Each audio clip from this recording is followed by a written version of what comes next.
नमस्कार। मैं डॉक्टर श्रवण सैनी, सहायक आचार्य श्री राधेश्याम आर मुरारका राजकीय महाविद्यालय नवलगढ़। आज की इस क्लास में अपन पढ़ेंगे भारतीय राष्ट्रीय आंदोलन में उग्रवाद। भारत में जो राष्ट्रीय आंदोलन चला उसका जो पहला चरण था वह उदारवादियों का था।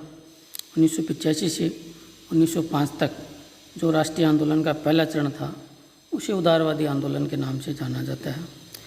उदारवादियों के द्वारा भारत में स्वशासन की मांग के लिए अनेक प्रयास किए गए, लेकिन उससे विशेष सफलता भारतीयों को नहीं मिली।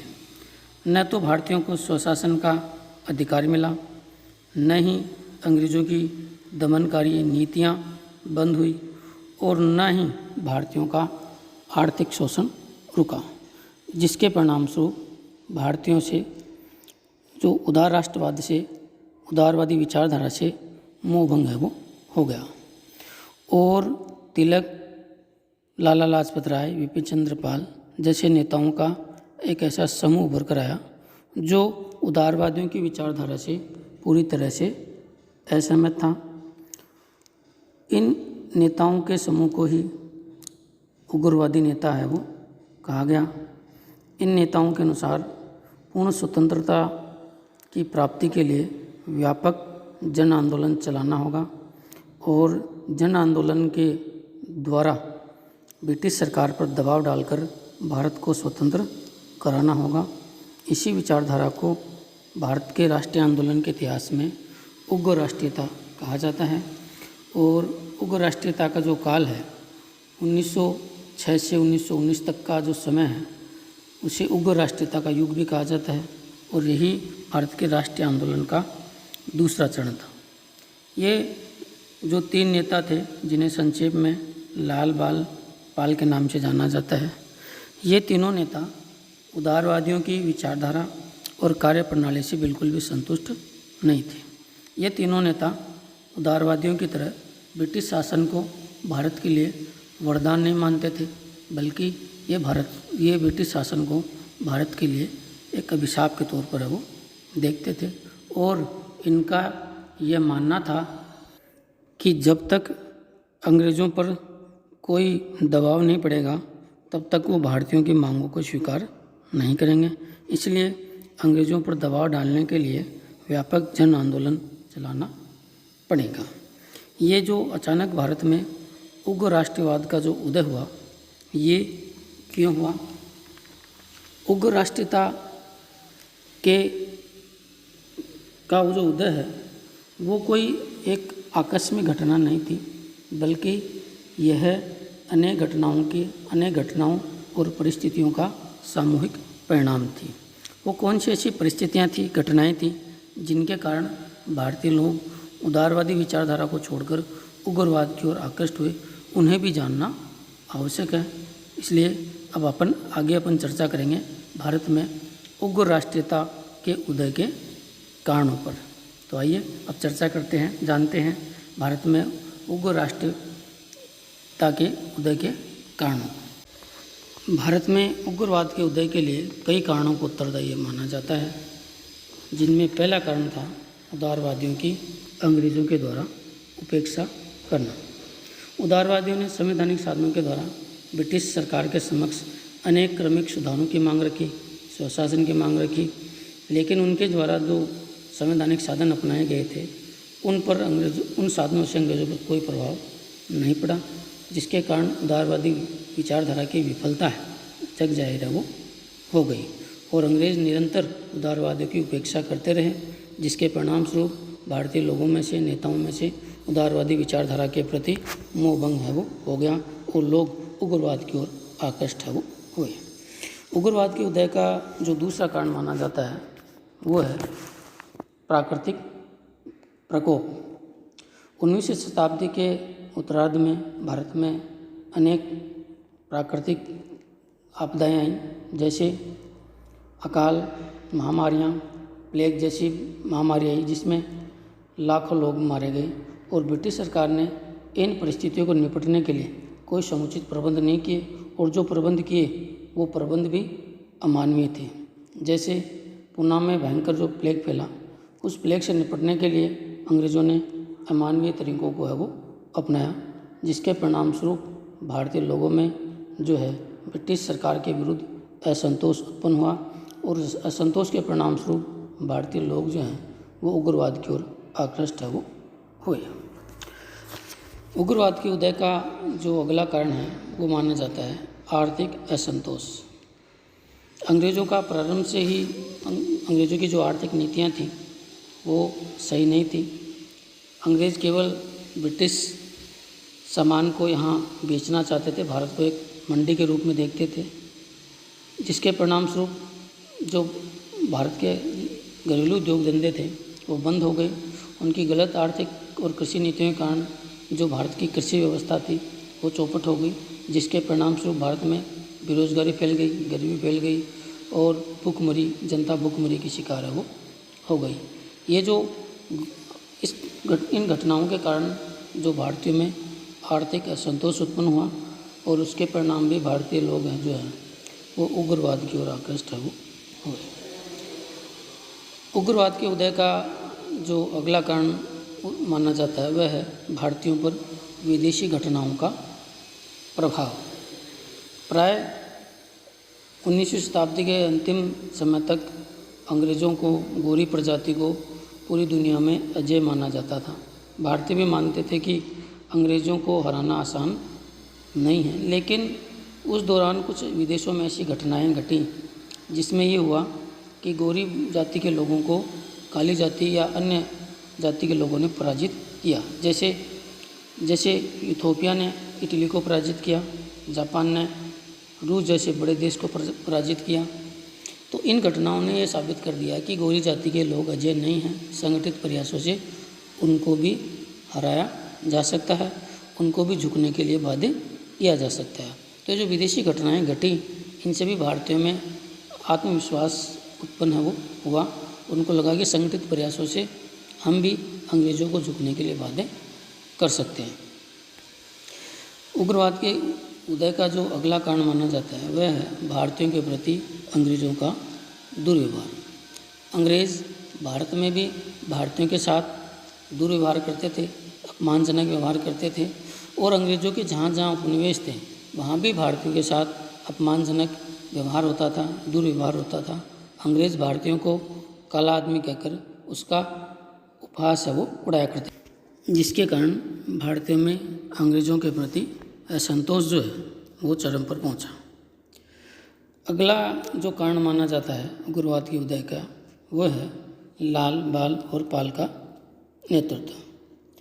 ये तीनों जो नेता थे ये उग्रवादी विचारधारा के थे और इनका ये मानना था कि अंग्रेज़ कभी भी भारतीयों को भिक्षावृत्ति के साधन के द्वारा स्वशासन का अधिकार नहीं देंगे। इनका मानना था कि यदि हमें स्वशासन का अधिकार प्राप्त करना है, अंग्रेज़ों से अपनी मांगें मंगवानी है, तो हमें उग्र साधन अपनाने पड़ेंगे, दबावकारी साधन अपनाने होंगे, ऐसे साधन अपनाने होंगे जिनसे कि ब्रिटिश सरकार पर दबाव बने।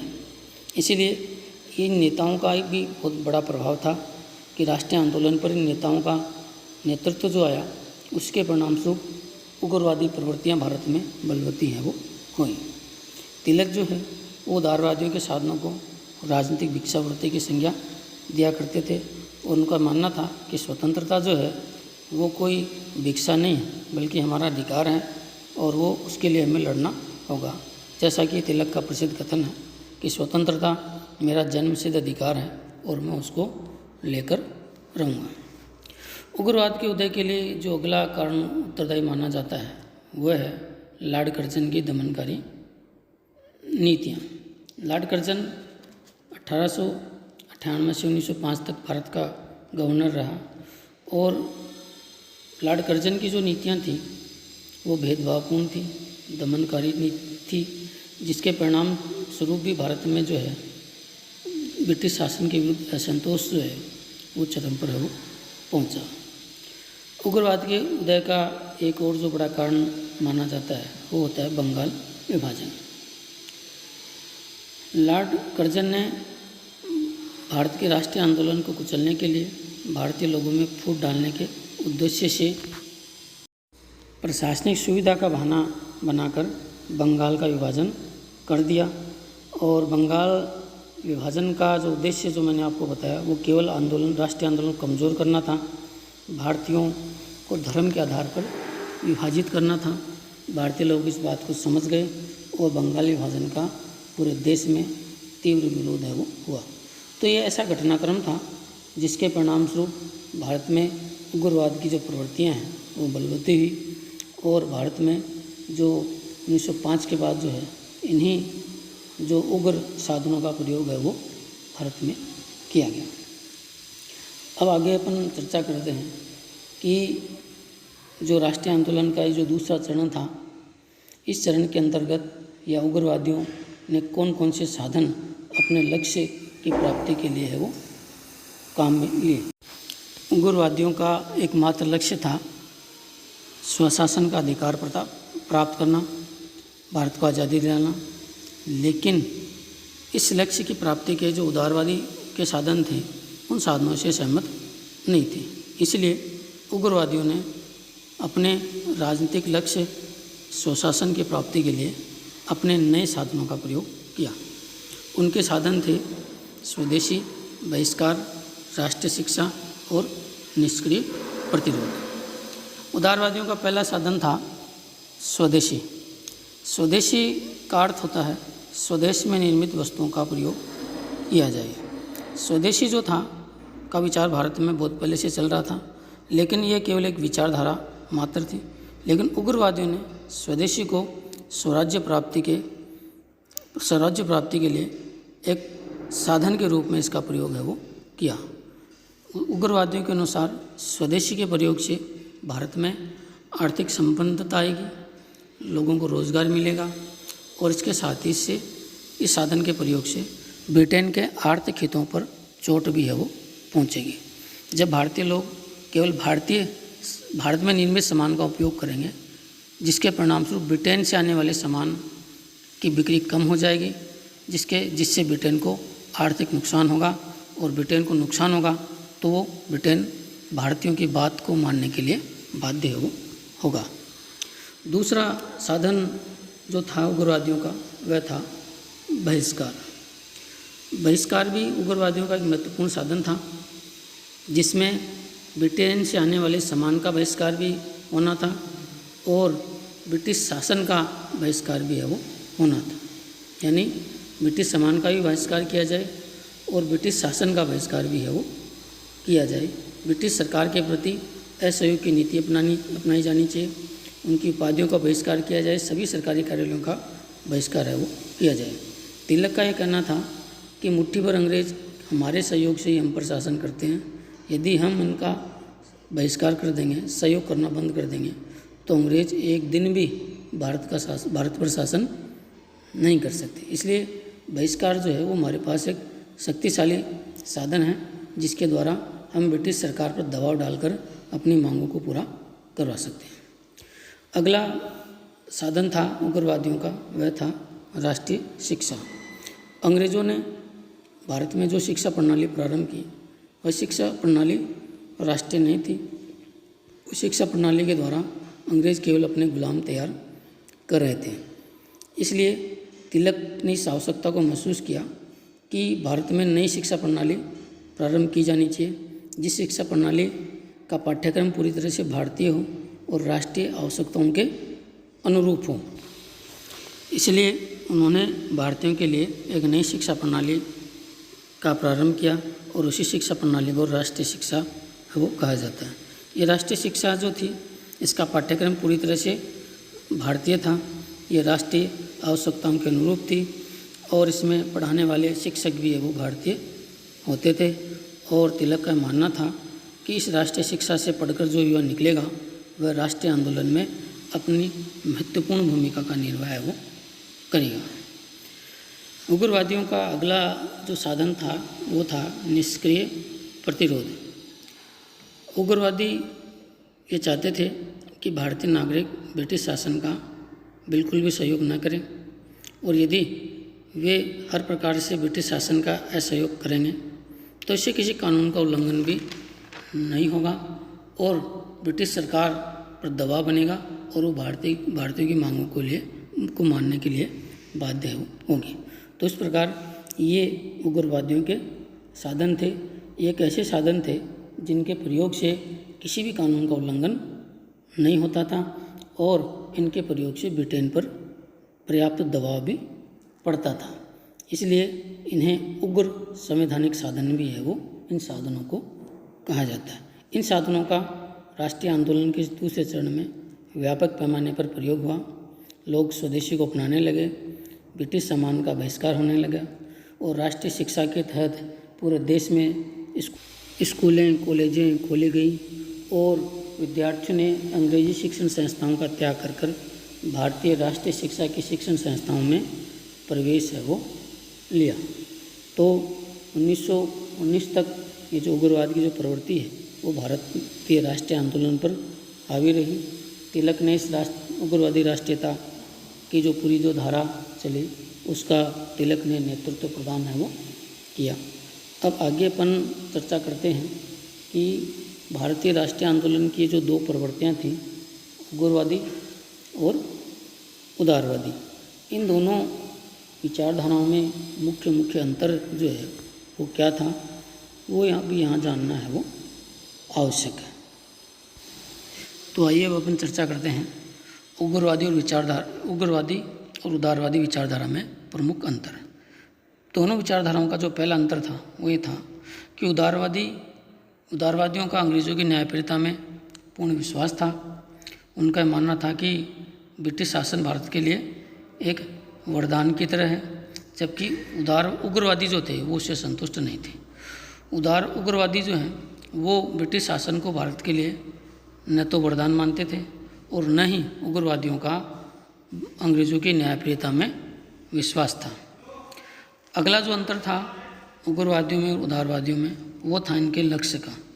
उदारवादियों का जो लक्ष्य था वो ब्रिटिश शासन के अंतर्गत स्वशासन का अधिकार प्राप्त करना था, जबकि उग्रवादियों का लक्ष्य भारत से ब्रिटिश शासन का संपूर्ण अंत करना था, यानी वो देश की पूर्ण आज़ादी है वो चाहते थे। अगला जो अंतर जो है दोनों में साधनों का है। उदारवादी केवल संवैधानिक साधनों का प्रयोग करने के समर्थक थे, लेकिन उग्रवादी जो थे वो उदारवादियों के साधनों से सहमत नहीं थे। उग्रवादी उदारवादियों के साधनों के स्थान पर उग्र और दबावकारी साधनों के प्रयोग के समर्थक थे। अगला जो अंतर है वो ये है कि उदारवादी जो हैं वो ब्रिटिश शासन को भारत के लिए लाभकारी मानते थे और ये मानते थे कि ब्रिटिश शासन जो है वो भारत पर निरंतर बना रहे, क्योंकि ब्रिटिश शासन से भारतीयों को अधिक लाभ है। जबकि उग्रवादी जो हैं वो ब्रिटिश शासन को भारत के लिए हितकारी नहीं मानते थे, वो इसे एक अभिशाप के तौर पर देखते थे। अगला जो अंतर है वो ये है कि उदारवादी जो नेता थे वो पश्चिमी सभ्यता संस्कृति से अत्यधिक प्रभावित थे, जबकि उग्रवादी जो नेता हैं वो भारतीय धर्म और भारतीय संस्कृति और हिंदू राष्ट्रीयता के प्रबल समर्थक थे। आखिरी अंतर है उदारवादी नेता जो है वो देश के लिए त्याग, बलिदान और कष्ट सहन करने के लिए तैयार नहीं थे, जबकि उग्रवादी नेता इसके लिए सदैव तैयार थे। तो ये है उग्रवाद और उदारवाद में प्रमुख अंतर। अब अगली क्लास में अपन राष्ट्रीय आंदोलन का जो गांधीवादी युग है, तीसरा चरण राष्ट्रीय आंदोलन का, उसका अध्ययन करेंगे। तब तक के लिए धन्यवाद।